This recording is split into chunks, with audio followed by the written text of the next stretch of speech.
My brother. My brother, my brother. My brother, my brother. My brother, my brother.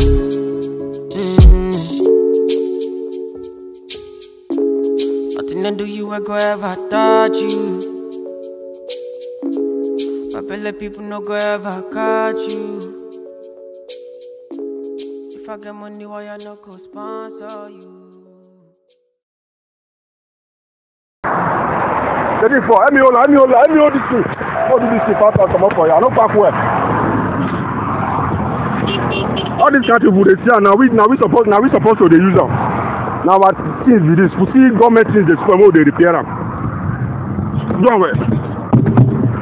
Hold on. We see government things they spoil, they do.